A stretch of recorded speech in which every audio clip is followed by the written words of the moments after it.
শরীফ ওসমান হাদি হত্যাকাণ্ডের তদন্তে একের পর এক নতুন তথ্য সামনে আসছে। সর্বশেষ এই তদন্তে বড় ধরনের অগ্রগতি হিসেবে ভারতের পশ্চিমবঙ্গ রাজ্যের স্পেশাল টাস্ক ফোর্স ৫ জন বাংলাদেশি নাগরিককে আটক করেছে বলে একাধিক তদন্ত সংশ্লিষ্ট ও নিরাপত্তা সূত্র নিশ্চিত করেছে।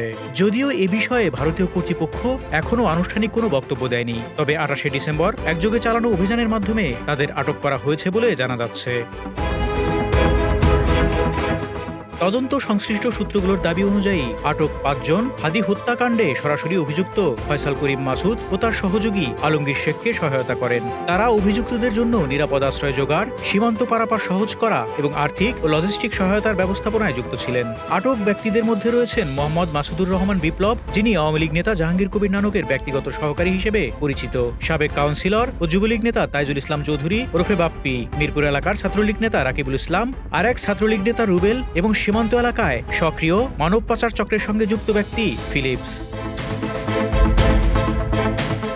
নিরাপত্তা সূত্রগুলো বলছে আটককৃতদের কয়েকজন রাজনৈতিক পরিচয়ের আড়ালে সীমান্তবর্তী অঞ্চলে সক্রিয় একটি সংঘবদ্ধ অপরাধী নেটওয়ার্কের সঙ্গে যুক্ত ছিলেন। এই নেটওয়ার্কই মূলত হত্যাকারীদের পালিয়ে থাকা, অবস্থান পরিবর্তন এবং যোগাযোগ বজায় রাখতে সহায়তা করেছে।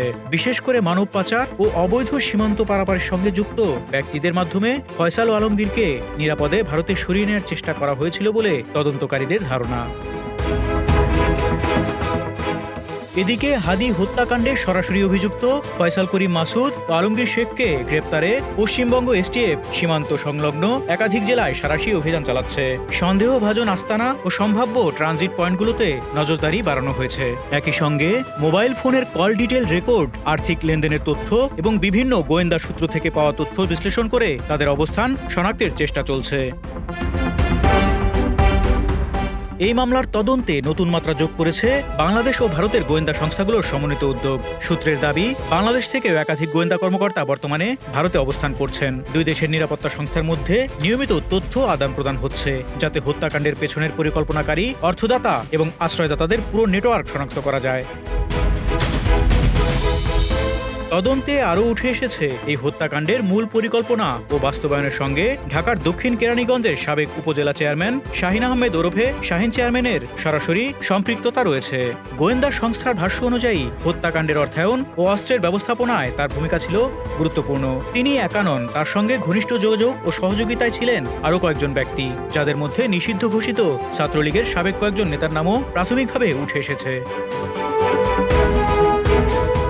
গোয়েন্দাদের দাবি, হাদির ওপর হামলার পর হামলাকারীদের ঢাকা থেকে সীমান্তের দিকে পালিয়ে যেতে সহায়তা করেন গোপালগঞ্জ জেলা ছাত্রলীগের সাবেক সভাপতি আব্দুল হামিদ। হামলার আগে ও পরে হত্যাকারীদের সঙ্গে তার একাধিকবার যোগাযোগের তথ্য পাওয়া গেছে। এ ঘটনায় তার সংশ্লিষ্টতার অভিযোগে গ্রেপ্তারের জন্য অভিযান জোরদার করা হয়েছে। আইন শৃঙ্খলা বাহিনীর কর্মকর্তারা বলছেন, জুলাই অভ্যুত্থানে শরীফ ওসমান হাদির সক্রিয় ভূমিকা এবং গত বছরের ৫ই আগস্টের পর তার ধারাবাহিক বক্তব্য ও রাজনৈতিক অবস্থান আওয়ামী লীগকে চরমভাবে ক্ষুব্ধ করে তোলে। দলটির অভ্যন্তরীণ মূল্যায়নে হাদিকে একটি বড় রাজনৈতিক ঝুঁকি হিসেবে দেখা হচ্ছিল। সেই প্রেক্ষাপটেই তাকে লক্ষ্য করে পরিকল্পিত হত্যাকাণ্ডের ছক তৈরি হয় বলে তদন্তে উঠে এসেছে। তবে সংশ্লিষ্ট মহল মনে করিয়ে দিচ্ছে, আইনগত প্রক্রিয়া শেষ না হওয়া পর্যন্ত আটক ও অভিযুক্ত সবাই অভিযোগমুক্ত। আদালতে দোষ প্রমাণ না হওয়া পর্যন্ত তারা নির্দোষ বলেই গণ্য হবেন। Desk report, Dhaka express.